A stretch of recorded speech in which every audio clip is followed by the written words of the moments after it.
Hello, everyone. Welcome. Welcome to our third webcast as part of the Shaping Our Stories Race and Media series.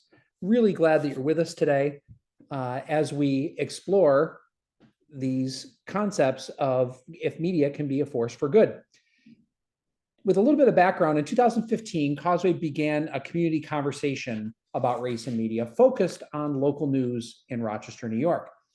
3 years later, we presented the first local study that confirmed with data what many had suspected, that there was a profound difference in perceptions along lines of race.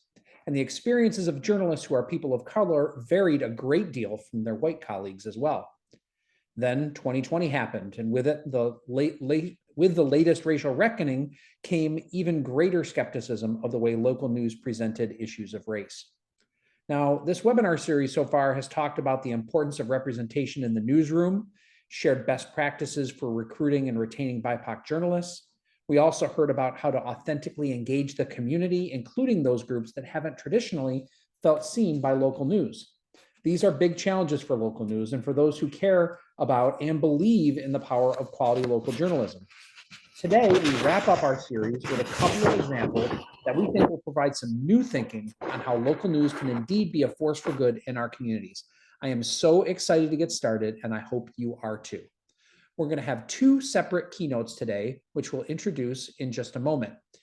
We have reserved some time at the end of our time together for questions, but please use the Q&A feature that you'll see at the bottom of your screen to note your questions as you think of them. We'll keep track of all of them and ask them of our panelists after both presentations. If you ask a question in the chat, it's possible that we may not see it, so please try to use that Q&A section if possible. We'll also send an email to everyone who registered for today's webinar with a link to the recording. I want to give a big thanks to our moderator, Norma Holland, who has been the moderator for all three of our sessions this year, as well as our two presenters, Melanie and Andy, who we're going to hear more from in just a bit. Briefly about Causewave, our organization was founded in 1950 as the Ad Council of Rochester, and our team has decades of experience in leadership, strategic planning, research, communications, fundraising, and lots of other areas of nonprofit management. And we partner with hundreds of nonprofits and community organizations each year. The support of local corporations, foundations, and individual donors like you makes it all possible. You can learn more at causewave.org or on all of your favorite social media channels at Causewave. I want to give a big thanks to our steering committee who worked with this, as well as our two generous funders, the Reverend Nancy J. Farrell and the Rochester Area Community Foundation. Now, I'm excited to present Norma Holland as today's moderator. Now, Norma is a local, and I'd even say national treasure. I think Norma is well known in our community, longtime anchor and reporter at the Rochester, New York ABC affiliate 13 WHAM. And it was in her years as a reporter and anchor that she built a reputation as an expert journalist and trusted advocate for all segments of our local community. Norma also served for years as a Causewave board member and has been a key member of our Race and Media Steering Committee, helping to make things like today's webinar a success. Norma is currently the Director of Public Relations and Engagement for the Office of Equity and Inclusion at the University of Rochester School of Medicine and Dentistry. Thank you for all you do for the community, Norma, and for being our moderator today. So take it away. Thank you so much, Todd. I appreciate that very generous introduction. It means a lot to me to be involved in this. It is something that, it's a personal, I have a personal love for the work that Causewave is doing, and especially about this topic. So it's my pleasure to introduce to you our first keynote today, Andy Pierrotti of WANF, Atlanta News First. He's a national award-winning investigative reporter, recognized with the DuPont Columbia Award, the George Foster Peabody, multiple Emmy and Edward R. Murrow Awards. Andy's investigations have changed state laws. They've put people in prison, they have freed a man from jail, and led to historic state fines. I think all of that is just about everything that a reporter would love to do in their career. And so you've managed to do it all, Andy. We are so eager to hear what you have to say. And thank you so much for taking time out to join us today to talk about your career and what you do. Well, thank you so much for the warm introduction. I appreciate it. Before I share my screen and show you the presentation that I have, I want to let you know that all of the work that you're about to see was actually produced when I worked at my former employer, 11 Alive WXIA TV in Atlanta, and I now work for WANF, the CBS TV station in Atlanta. So I'm going to go ahead and start the process of sharing my screen. Let's see. Share screen. Share screen. All right, let's get this going. All right. Someone give me a heads up that you guys can see my first slide and it says race and media. If someone can. Looks good. I would just make sure that it's on full presentation mode. But other than that, we see that first slide. Indeed. Yes. Full presentation mode. Does it look like it's on the? Oh, this is a Canva. Okay. I'm sorry, Andy. Yes, go ahead. It's okay. Yeah. All right. Well, my presentation has to do with a lot of race and media. And I thought I'd start off by telling you about a conversation that I had with my boss about 2 years ago when I first started my new job. And she had just came back from a management training exercise, and she asked a really good management-like question, and that was, what does a good investigative story look like to you? How do you measure success? I get asked this a lot, like, what do you consider a good investigative story? And I remember at the time I wanted to say something profound or impressive, like, when I've uncovered political corruption or millions of dollars in taxpayer waste or systemic failures. I think all of those would be considered a win. But the longer that I stay in this business and do investigative journalism, my answer has changed. And I now say, when I've asked what a good investigative story looks like, I say, when I've made someone feel heard. When I've made someone feel heard. And to me, that's what this project has always been about. Giving someone the ability to feel heard, even if you disagree with them, even if you don't think at that moment they have all the facts to make a valid opinion. And I got this idea from reading this book called High Conflict. It's written by Amanda Ripley. She wrote a book shortly after the 2016 election. And she really wanted to dive into how do you report on things? How do you interview people that are trapped in what she calls high conflict? And conflict is good, right? There is good conflict. That's through good conflict, you can talk about things constructively. You can feel heard. You can talk about policy. But when you're stuck in high conflict, you're kind of stuck in the tar pits where it's hard to pull yourself out. And that's what her reporting has been about. How do you get past that? And so I'm going to show you a 1-minute video of this series that I put together a couple of years ago, and I'll talk about it on the other side.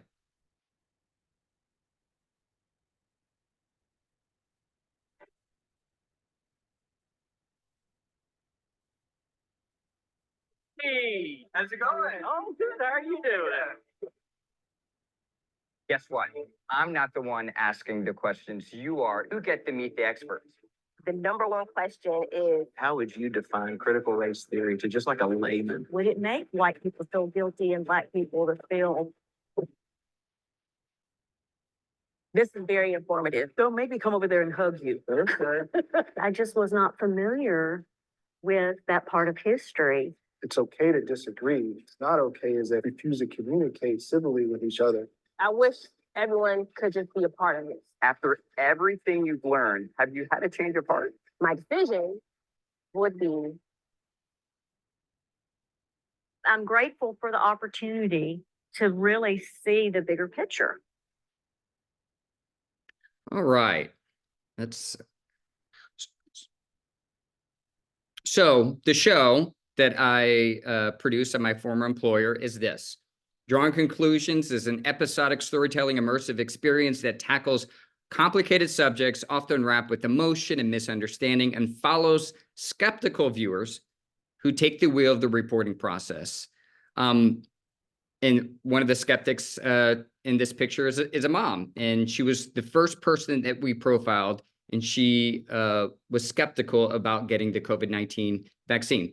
Here are the 3 episodes that we did. I just told you about the first one, and we actually produced that before even the first COVID vaccine was available to most Americans.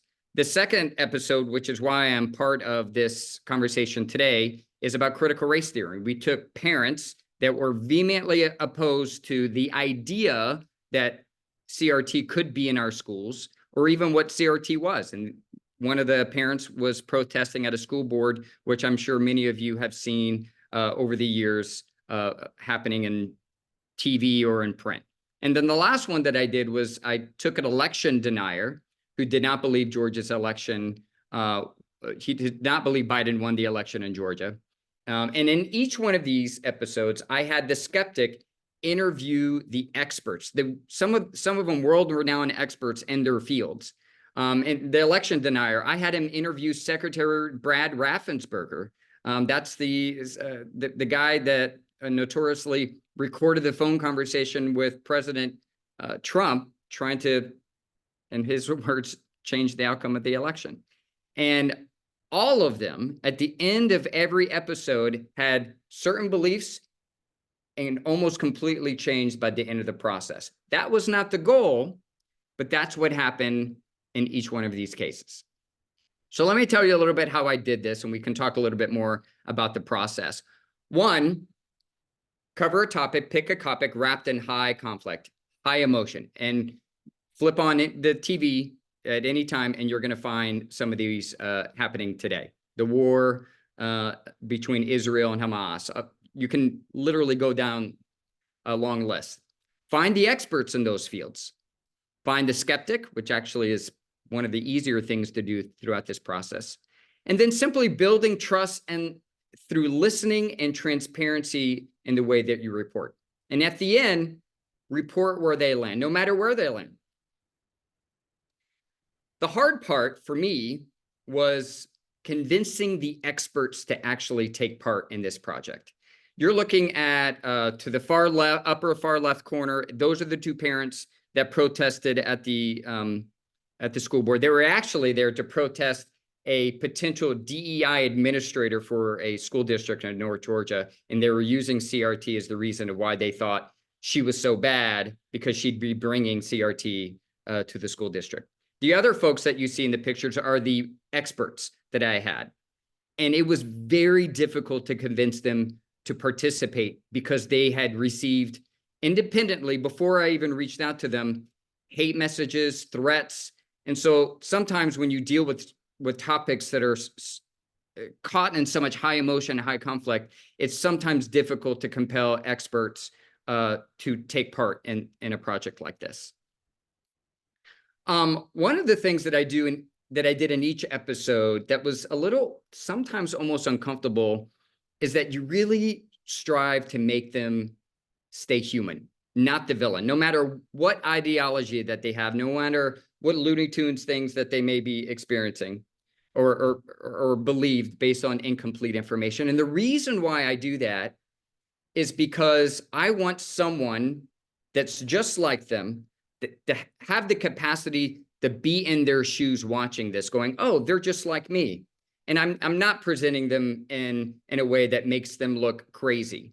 And what you're seeing on your screen there is the parents with the CRT episode. They're showing me around their little farm, and we're having a fun with their goats and pigs. The other guy to the right, playing football, he's a former NFL player. This is the election denier, and he's showing me how to kick a football. And you have a moment where you almost forget that they have these kind of extreme views, extreme opinions about things.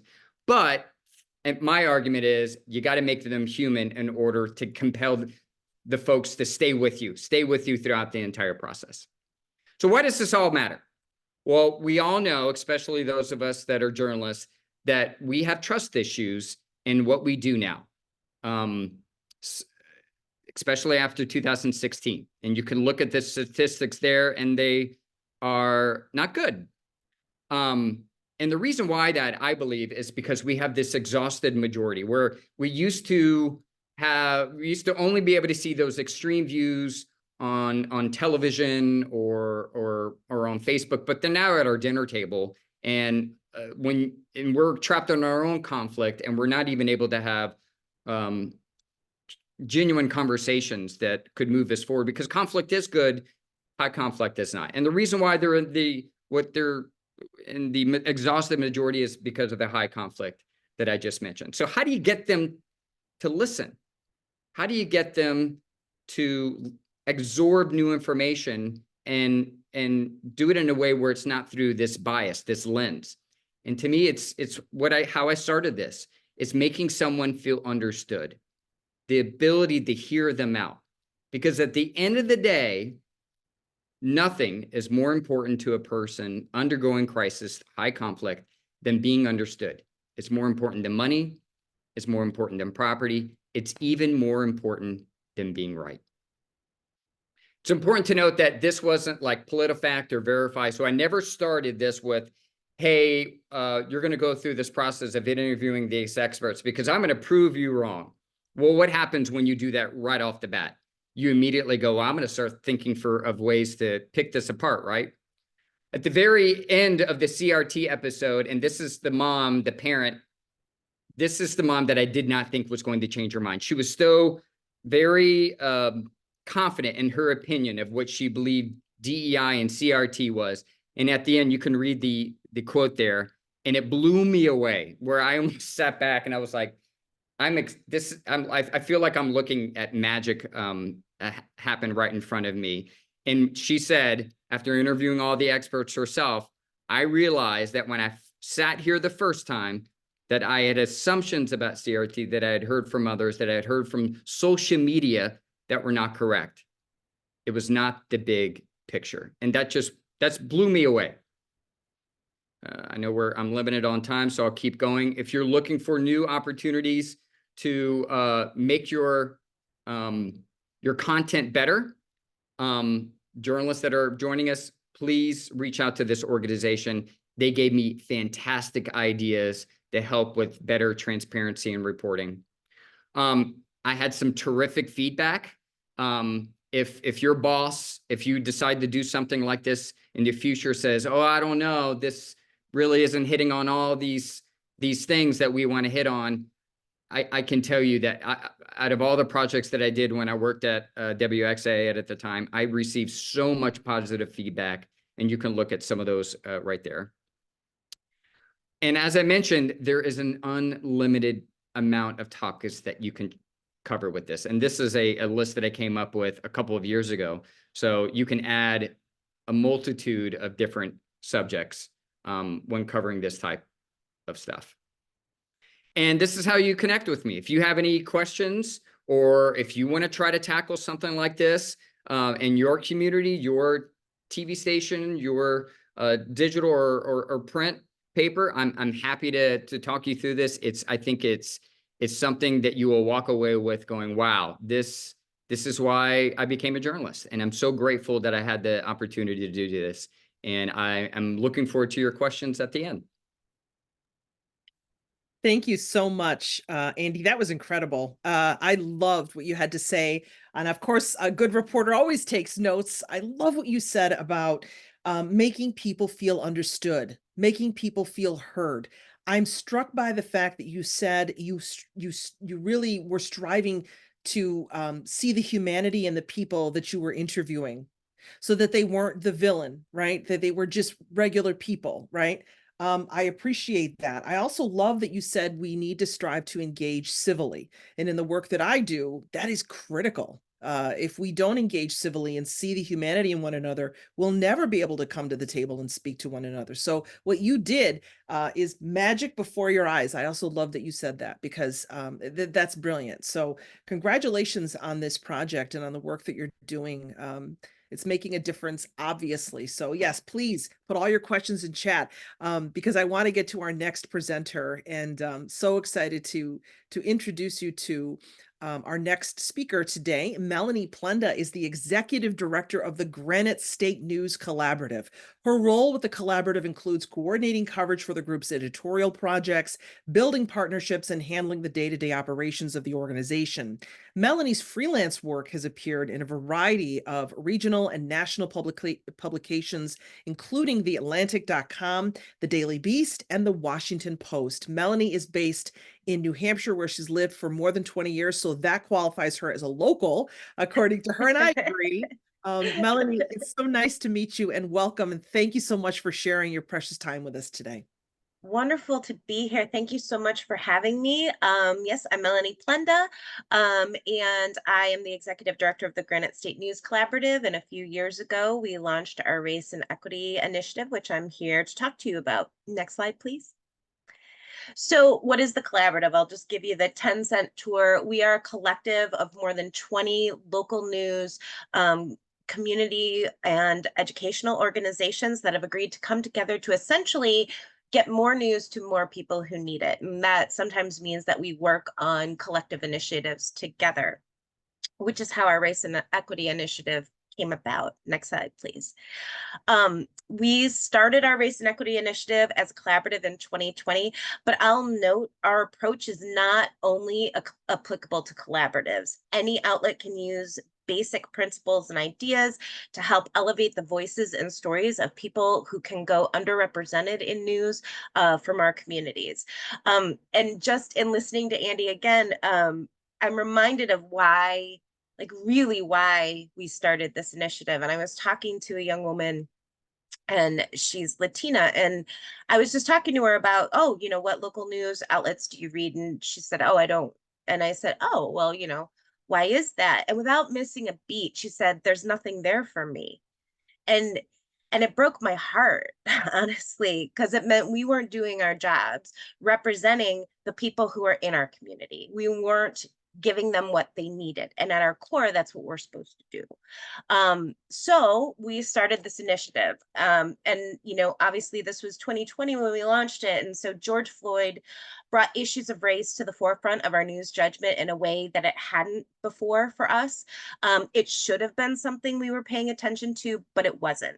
And we were wrong. And we wanted to do what we could to right that wrong. So now maybe you're thinking it's understandable that we didn't cover issues of race or social justice with the diligence that we covered other issues, because New Hampshire is not known nationally or even in our own state as being diverse. I believe we're often referred to as Lily White New Hampshire, which I personally really hate, except we did know that we were becoming more diverse. We'd all reported that data. We all knew that we have rapidly been diversifying over the past decade, and the largest growing population among our young people in the state is the non-white population. I know I work with good people. I know I work with people who do their best to respond to the needs of their communities and would move heaven and earth to report out an injustice in the hopes that conditions will change for the better. I also know we're all human and we all have blind spots, and that harm comes when we never remove those blinders. George Floyd's death made it impossible to ignore what we knew was true. And it's our mission always to report the truth. And we needed to get back to a place where we were reporting the whole truth and examining the ways our coverage had a hand in creating misleading narratives about people of color in our communities. And the truth was we'd fallen into reporting patterns that did more harm than good. When the only person of color in our pages is a mugshot, what does that tell the community? When the only time we talk about immigrants is in relation to controversy, what are we saying about that population? At the very least, we are not telling the whole story and thus not reporting the whole truth. We are not being as accurate as we can be. Call it budget cuts, lack of reporting capacity, or a lack of knowledge. We fell into those patterns that had us seeking out the same voices over and over and over again. Same experts, same business owners, same thought leaders. And sometimes that's because of expediency, right? We've got tight deadlines. They'll call us back. We know them. We can feel fairly certain they're legit. All good reasons. But those choices kept us from hearing from people in our communities who may be able to present nuance, context, history, expertise that we were not getting from the usual suspects. Next slide, please. So we created this project, and our aim was to highlight the stories of people of color in New Hampshire and work with them to amplify their voices. And that was really important. This phrase wasn't familiar to me before, but it sure was once we started working with people in the community. Nothing about us without us.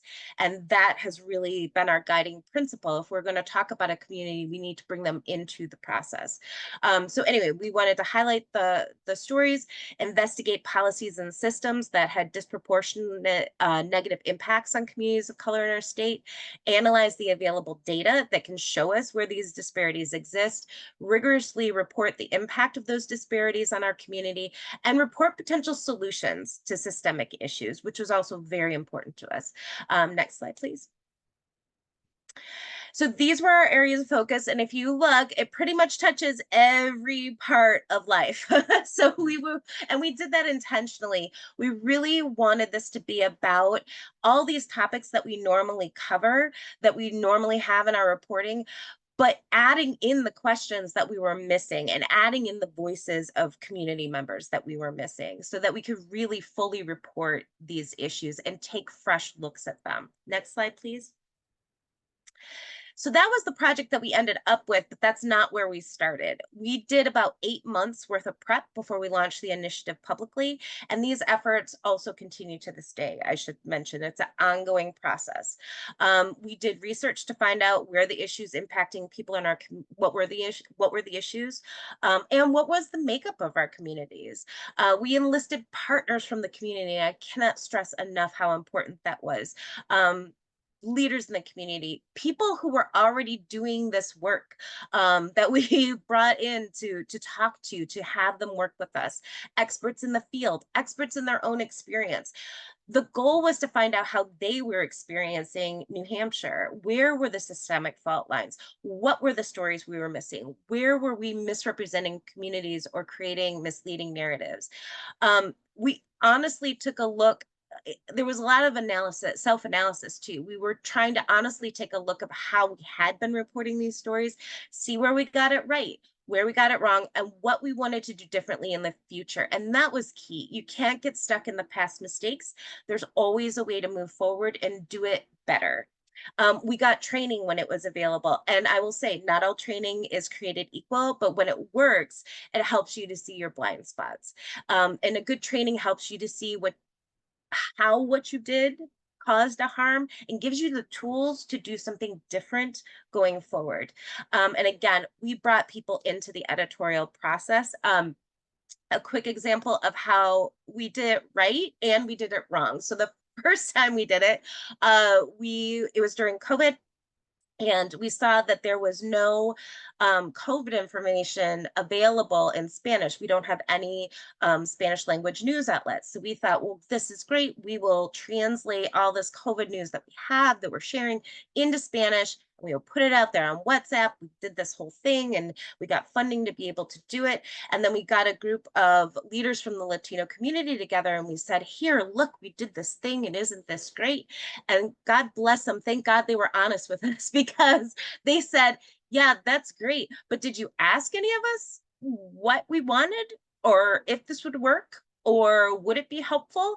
And we were like, oh yeah, no, we didn't. And they said in no uncertain terms, we will not be your advisory group, but we will be your partners. And in that, we were so lucky that they were willing to see that we were earnest in our efforts, if not great at them at the start. And they were willing to partner with us and work with us. And we still work with them to this day. We meet every other week and we have co-created projects together that involve the community, that are for the community, that are in both English and Spanish, which was a first in New Hampshire. We also learned immediately from that experience.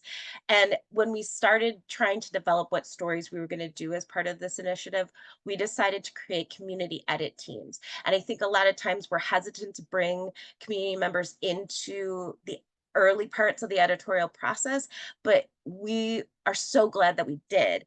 we absolutely found stories we would not have found before in listening to them, in hearing what the actual issues were. People we would definitely, they could tell us who we wanted to talk to, the kinds of questions we would want to ask. And these were things we would not have thought of normally. And we got amazing stories out of it, which I'll touch on later. Once we had all that, we made a community announcement. And you can go on the next slide, sorry. You can go, a community announcement. And that was really just the start. We saw it as a conversation. It officially launched our project, but it also officially opened the doors to the community to participate in the project with us. And as you'll see, we gave them suggestions as to how they might want to, but we also left the door open for them telling us how they wanted to participate and how they wanted to engage in this partnership. I will say the most successful things that we did was, like I said, partnering with organizations that already do this work. Sometimes they have great research and insights and expertise just waiting to be combined with our reporting. So, or with a reporter and storytelling. There's a way to do that in a journalistically ethical way. And I can talk about examples if you'd like. And also the other most successful thing we did was we were willing to work with and train non-traditional journalists. This gets new story ideas and perspectives into the mix. And you get people with differing experiences. They're going to bring different questions and ideas to the party. And we found that richer coverage, we found stories we wouldn't have otherwise had, and we found other people in the community responding to those voices being brought into the mix. Next slide, please. So I can go through maybe in the questions, some of the, if you, or if I have time, sorry, some of these examples, but we really did have some great success with projects that actually did change policy, that actually got responses from the community that didn't exist, and that's only because we brought people from the community into the mix. And I'll end with this. This is not about making every story solely about race. It's about including those questions and thought into the reporting process. So in the same way, asking who knew what and when and follow the money, those are just second nature in the reporting process to us. So should, were there any systemic failures here, be part of the process? Or who were the communities most impacted? Have we talked to them? Have we not heard from? Who else is impacted by this? It can be that simple, that we are just asking those questions more, that we're curious about populations we don't cover or talk to often. I'm not going to tell you what you should be doing in your shops, but what I will tell you is that there are a wealth of stories, of knowledge, of expertise, of superpowers that are out there just waiting to be found. And you could have those in your pages. You could have those superpowers in your newsroom. And it does take time and it takes some effort, but it is 1000% doable. I am a one-person shop. I work out of my house and I help 20 outlets to do it. And I'm not special or superhuman. I'm just saying, that's why I'm saying it's doable. And it's so worth it. I mean, we're all journalists, well, most of us in the crowd. And if we think back, what drives us is giving voice to those who don't have it, to comfort the afflicted and afflict the comfortable. As hard as our jobs have gotten and as far away as we feel from that phrase on days that crush us with deadlines and metrics, we know that's true. And we know that's why we're here. We know it's why we do what we do. And the ideal doesn't have to feel so far away. So don't let the possibility of getting it wrong stop you. This is a process and we're all learning. And I'm very happy to answer any questions you might have. Thank you so much, Melanie. Again, I loved what you said about, nothing about us without us. And so often we talk about populations without including them in the conversation. So, that's a wonderful point that you made. I noticed that a lot of what you speak about is rooted in restorative principles. And a lot of that, you know, and again, the listening and the building of trust, the same thing with Andy, right? Before you can get anyone to talk to you and open up, you have to get them to trust you. So I really, really enjoyed that. I also love the idea of training non-traditional journalists. I mean, you know, when I started out in TV news, it was so much about you've got to cut your teeth and you've got to, you know, earn your stripes and earn your wings. And you know, and I appreciated that, you know, certainly there is a lot to that, but it's so much could be found in places that we never looked, right? So much talent, so much richness in terms of coverage of stories. We never looked there because they're not journalists, so we're not going to talk to them, or they don't I couldn't possibly have a story, but of course they did. Of course they do. So I love that about, you know, richer coverage, because of, you know, you responded to those voices. So I love that whole concept. So I want to encourage everyone, if you've got questions, to put them in the chat button. And so what I'm going to do is just kick things off, and I'll start with Andy. Again, I just, you know, I so loved what you worked on, and it looks like there were a lot of resources that went into this series. I mean, I can only imagine that there was a lot of producers, a lot of folks who went in, you know, there's all the graphics that were created. Was it hard to convince your bosses to allow you to the time to invest in this? Because I just remember being in the newsroom and it was like, I got to turn a package, I got to leave a VOSAT, I got to write the web story. I mean, you're an investigative reporter, so I mean, some of your time is set apart. But was it a difficult sell to your bosses to, hey, give me the time and the resources to make it happen? You know, when I first pitched it, I was like many journalists, we were trying to come up with different ways to cover the pandemic, because it was in the middle of the pandemic. Okay. It was 2020 when I did the first one. Okay. And so we were all talking about it, and we were all talking about how do we talk to people, not talk to them, but how do we have a conversation with them about this vaccine? And there was a number of people, as you know, that were very hesitant. And then there's some people that were like, give it to me now. Yeah. And so I had seen someone else do a similar concept somewhere else in the United States. And I also, involving a completely different subject. And then I read Amanda Ripley's book, Conflict, and I was like, maybe I can marry these two things and put together this story. The number one resource that was the most sort of like thing that I needed the most was time. That was the thing. It only took 3 people to create each episode. Me, I did all the producing, all the writing, all the interview setups. My photographer, who also did all the editing. And then our graphics department created a few graphics for us, like the open and stuff like that. But that's it. So, and I say that because I say that because it can be done with a smaller resource. You know, you can do this no matter what size of market. It may not look exactly what like ours looked like, but you can do some sort of concept of it. But the number one thing for me at the time was time. So it does take time. It takes a lot of time to find the experts, and then to all put them on the calendar, and then hopefully, and you know, praying to God that they don't reschedule or something, because you're managing. That was another thing that was very challenging. You're not only managing the experts' time and availability, but the skeptics' time and availability, because they're putting in the most time. So I recognize that, how much time and effort they were putting. Even sometimes I had one of them that drove an hour away. We paid for his gas, but like you're really asking them a lot to be really vulnerable and trust you. Like, well, that had to be a huge part of it though, too. That had to take up the most. What part of this took the most time? Was it the producing of the product, or was it the convincing and the trust building? It was the convincing and trust building, having so many different phone calls with so many different experts, trying to convince them to take part in any of the episodes. Because the subject matter was such wrapped in emotion that some of them were nervous about getting threatening emails or phone calls or something. I think we forget how much intensity like how much emotion people had about the vaccine 3-4 years ago. And like it's easy to forget because we're constantly dealing with a world that feels like it's on fire all the time. But it was like a huge deal at the time. Same thing with critical race theory. Same thing with the election denier.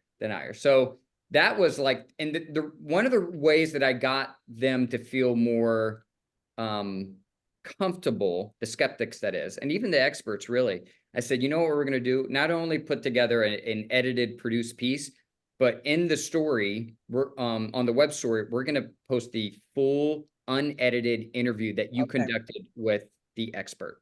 And some of those videos were really compelling for people that were just interested in the subject matter, that wanted to hear from these experts. So I think, because I had to be honest with them, I said, listen, I can't fit. You just sat across from someone for an hour asking questions. I've got to condense this down to really, you know, it's a 30-minute special, but really it's like 21 minutes of content.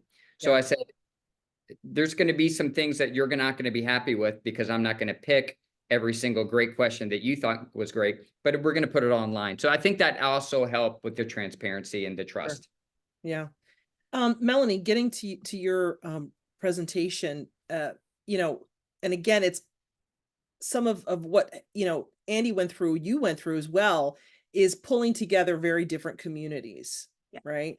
Who may have seen things differently, right? From one another. So, but you managed to do that. And that also had to probably develop or require a lot of trust building as well, right? Would you, and so, what are your thoughts around that? And what is your advice to people who are trying to do this work? Because it's hard to get people to trust you. Let's be honest. That's 100%. And I think it took a willingness on our part, a couple of things. I think it took a willingness on our part to be able to say out loud that we had gotten it wrong. We kind of, I think sometimes it's easy to become defensive because you don't want to have gotten it wrong. You don't want to have made those mistakes. But if you did, like, being able to express that and say that out loud to someone and really goes a long way. We also found that again, being transparent in the fact that we really do want to partner with you. We don't want to, you know, this is what we imagine we're going to be able to do, but what would you suggest? What do you think? How could we do this? What might we want to do? I think also meeting people where they are goes a long way, and just understanding that, you know, most people are coming from a good place, even if we don't agree with them. And if we can meet at that point, I'll say that worked in reverse again with the group that we brought together about the COVID pieces that we put together, the Spanish pieces. They gave us the grace of assuming we were coming from a good place. And I think that when we do that with others, like that helps the conversation, and being just honest and open and transparent, like Andy was saying, like just thoroughly explaining what you're about, what you intend to do, over explaining if possible, like just really putting it out there so everyone understands and has the opportunity. You know, we were willing to answer questions, and also again, reaching out to people who were experts in this work and who had tried to do this work before, and getting advice, like, how should we approach this? How should we be looking at this? Where should we be looking? And really trying to educate ourselves as much as possible. And the last thing I'll say is, honestly, just really going out and listening to people without the expectation of writing a story. Like, I mean, that's huge. Just, even if I don't get a story out of this, I'm going to go sit and talk with folks for a little while just to better understand what I'm dealing with, what I'm talking about, what this community is about, what this place is about. And that was the single best thing we could have done, because that helps you build up that relation. That is how you build up a relationship. You don't immediately go in and expect someone's going to give you their story, going to give you their time, going to give you their information. You instead are there to understand, to learn, to put in the work, to put in the effort, to put in the time. And it's a mutual, that is what a relationship is. That's how you build that. I love that. We've got a question here from someone in the audience. Laura writes, does do we have a central community resource for identifying sources of information for diverse opinions and expertise? Where can we go to start a conversation and or identify expert resources, advisors, board members? Question mark. So thank you for that, Laura. And I think that, I think it was Andy or Melanie that suggested that there are those resources in our community, and so it's getting to know those resources by taking the time to get to know organizations that do work with the populations that you want to reach out to, right? So if it's local Latinos, is it Ibero? Is it PRYD? Is it the Urban League if you're trying to reach other Black people in Rochester and understanding their experience, so getting to know those, getting to talk to them, right, about, because they have connections already, and they've got those ready-made connections for you. Did sources like that help you, Melanie, when making those inroads into populations that you wanted to reach but hadn't ever reached out to? 100%. And honestly, and it was a little, yes, because once we developed those relationships, folks could tell me, oh, you're going to want to talk to these people and you're going to want to talk to that group. And so that was helpful. But also, it was just the, yeah, I mean, yes, it absolutely helped. And it was about kind of connecting with all those different networks and all those different ways. Yeah, it was super helpful to do that. Okay. Andy, any, how do you find experts? And how do you determine who they are, right? Is it people are all pointing at the same person, or is it just like you figured out, oh yeah, that clearly that person's the expert, I'm going to go talk to them? I wish there was a website where you can just go to experts.com and pull up anyone. But there's no one-stop shop. It's about just building relationships in the areas that you cover in your wheelhouse, and then asking people outside of where you live, who would you talk to if you were trying to better understand this? And sometimes the expert that you think is really good because they have all the PhDs and all the research and they're on all the boards are not great communicators. That's true. Sometimes you need to find someone that gets it, that understands the subject matter, but they may not be the person that you originally wanted. And that person that isn't a great communicator, you can just be honest with them and say, hey, listen, do you have anyone that you can recommend? And they may know. And I'm a huge fan of like reaching out to national organizations that cover specific subjects. Especially in criminal justice. They are the people that usually have like satellite offices throughout the country that can get you started. Yeah.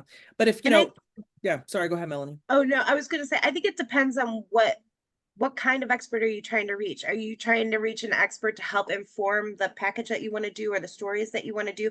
Or are you looking for the people who are experts in this experience that you want to talk to, or in the community that you want to talk to? So for example, we were able to, there was one group that we reached out to that we ended up just sitting and chatting with one day, and it was a neighborhood association in Manchester, New Hampshire, which is of one of our most diverse cities. It's, really one of our only urban areas. There's like 2 big cities in New Hampshire. We're very small, but it's this neighborhood group, and it's not, typically your typical great neighborhood. Like it's got crime and it's got all those things, but they had gotten together and had been meeting once a month with each other for like 6 years to try to better their neighborhood. Right. So, but in that group, we met the public health worker who works with and talks to all these community members and hears their stories and can share that with you. So like, I think what I'm saying is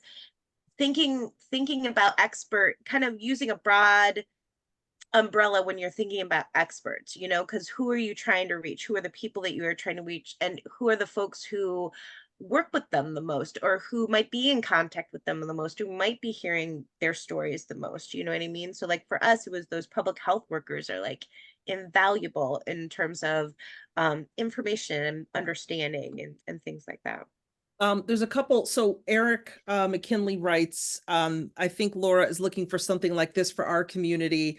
And it's a website that I'll share in the chat. But let's see here. He cites Amplify. Let's see. I'm going to do this. I'm going to do this on the fly. Let's see. Here we go. Amplify Colorado. That looks like here. It's a public service by Colorado News Collaborative. So maybe that's helpful to you, Laura, but I also know that there's in Rochester, we have some public relations professionals who specialize in uncovering stories that impact communities of color. And they are also out there partnering with reporters and getting to know reporters and pitching stories to them as well. And they can be, and I know one of them is on this call, not to out you, Anna, but that's also relatively new because I didn't, starting out Micro, I didn't have that, right? But I had community ties through my parents, and then I would go and speak to people in the Latino community. My mother's from Puerto Rico, so my mother and father knew a lot of people from Puerto Rico, from the island, and so I would go and talk to them. But someone said to me also that relationship building is important before you need to talk to people, right? They're not just going to talk to you because you have a camera or you have a, reporter's notebook. So they're not, that's not going to happen. So again, I'm hearing that the common thread is time to develop those relationships so that you can then do the work, right, that you're trying to do, so which is so key. Let's see here. So I want to make sure we also get, I also wanted to know, what are the community impacts that you're seeing from this work? Melanie, I'll ask you. What's been the outcome so far? And same, question to you, Andy, what are you seeing as a result of this? I mean, obviously that one parent who changed her thoughts about CRT, right? That's like an amazing outcome. Melanie, what are you seeing on your end in terms of the work that's going on? I mean, I think one of the biggest examples was in the community edit teams that I had talked about, where we brought people together and they sort of informed the stories we were going to do, the slate of stories. And in one of those conversations, we had talked about the impacts of exclusionary zoning, and basically, again, Manchester, it was this neighborhood that was really the focal point of the impacts of exclusionary zoning, where you have one tiny pocket of affordable housing in a very big city and you can't afford ever to get out of it. And so we did an entire series on that. And because we had talked to the folks in this neighborhood, when we went to talk about the crime that was in the area, because of these conversations, we absolutely approached it in a different way. Instead of just parachuting in and saying, oh, look at all this, this is a horrible crime-ridden area, we looked at it as, actually, this is a home for people who live here, that they're experiencing this neighborhood. They're experiencing, whether there's crime, the bad and the good, they're experiencing it. So let's tell it from their point of view. Let's actually talk about it from the people's perspective of who live here. And it completely changed how we reported that story. It also meant we wrote not only about the data, we didn't hide any of the data or change any of the data, obviously, but we also wrote companion pieces talking about what people in the neighborhood were doing and different approaches, different approaches to hotspot policing, which had been going on there, which was not effective according to the data. So we were able to put all that together. That was one of them. That series actually ended up with the entire planning department and the mayor and the city manager calling our reporters to actually talk to them about how they could be thinking about zoning differently, which was really amazing. Some of our police and criminal justice reform reporting, again, all came out of those meetings. Those have been cited in lawsuits that have been going forward to try it for changes. I'd say the biggest change, though, has been in the way that these questions, which were not common in news outlets in New Hampshire, are now becoming standard. Like, it's standard for the reporting across the state to include questions of equity, to include various voices, no matter what the story is. You know, I see the editors reaching out to new people, and I've seen that blossom over the last 5 years, which is amazing. Systems are made up of people, right? That's right. And you make changes to change the system, right, Andy? I'm sure you've seen that. Like, when given the evidence, it's hard to really refute it. Change can happen from that. Yeah, it really is. You were asking me sort of what the response has been. It's been a couple of years since I produced those episodes, but I will say that shortly after the third episode, our website, our TV station's website, was ranked the #1 trusted local news site in the country by an organization called NewsGuard. And I can't help but think that this type of reporting that we did helped with that. There were some, I don't know if I have time, but I was going to share my screen real quick to show you some examples of how do you get people to trust your Go for it. content. You got- Do we have time or no? I mean, do we have, can you do it in a minute? Okay. Minute. Yeah, So we can do it. We can do it. All right, let's see. So if you see this, you see the website now? It starts with Alive? skeptical. Yep. Okay, so one of the things that we learned and how to get people is we explained how did we find Mark? That's the election denier. And I explained exactly how I met him the first time years before doing this. And just explaining, and so people weren't wondering how, this guy was clearly an actor or something like that. And then another example is like that a question that we knew people would have is, did we give him the questions or did he come up with them himself? And we sort of explained that. And I think it's also important to explain who the experts are. And at the end too, remind who you are as a reporter. Remind people that you're part of the conversation, that you're that you live in the community and you care about the community. Right. Yeah. Because it's also about, who's telling the story and can we trust them? Right. So yeah, it's, this is a fascinating conversation. And the one quick one I had was also just about, you're driving this ship, right? Right. As the reporter, you're thinking in your head, I'm driving the ship. So I'm asking the questions, right? But when you embed people, in the conversation, sometimes your questions change, right? And your perspective can change. So make room for that little magic to happen, right? Because sometimes take your own advice, right?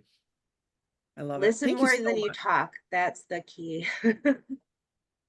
Awesome. Melanie and Andy, thank you so much for joining us. This was a fascinating conversation. I learned a lot. I see a lot of, I think all of us can really use a lot of the principles that you're talking about. So I'm going to turn it over to back to Todd. Thank you so much. Well, thank you.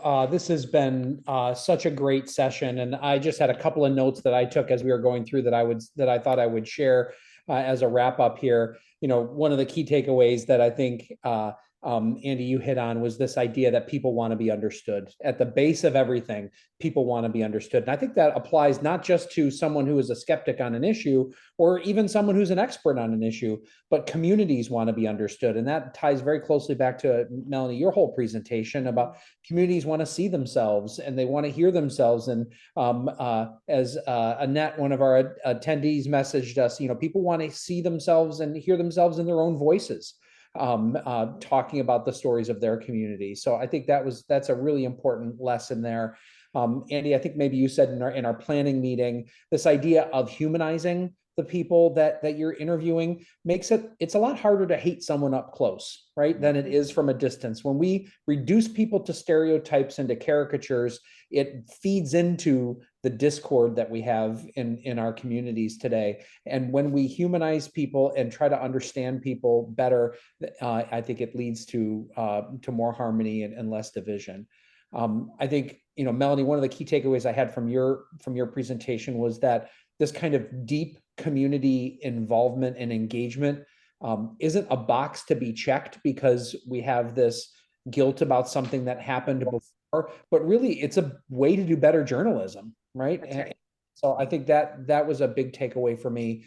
And I just think from both of your presentations, I'm reminded of the power of journalism as an essential part of democracy. If we can't agree on what the truth is, then we are in trouble. And I think that's where journalism has such an important role to play for all of our communities. So I want to wrap up by saying thanks again to our funders, Reverend Nancy J. Farrell, who's on with us here today. Nancy, thank you so much for your support. The Community Foundation here in Rochester. I want to say thanks to Norma for being with us for all of these, helping us to plan them and do such a great job moderating. Thanks to today's panelists, Andy and Melanie. You both said yes as soon as we asked, and we're so grateful gave us the time for this, and all of our past panelists as well. In particular, Teresa Marzenberg, who was in our first panel on recruiting and retaining BIPOC journalists, who's an on-air anchor currently, and also an officer for a great organization, the Rochester Association of Black Journalists, that's celebrating their 20th anniversary this week. So kudos to the Rochester Association of Black Journalists for that tenure and that great work. So, we started this session when we were conceptualizing it with a question, and that was, can media be a force for good? And I think the conversation today and our two panelists today said that the answer isn't just yes, but hell yes. So thank you so much for the work that you're doing. Keep it up. And I hope all of our panelists and enjoyed the experience as much as I know our viewers did today. So thank you very much, and have a great day. Thank you so much. Bye.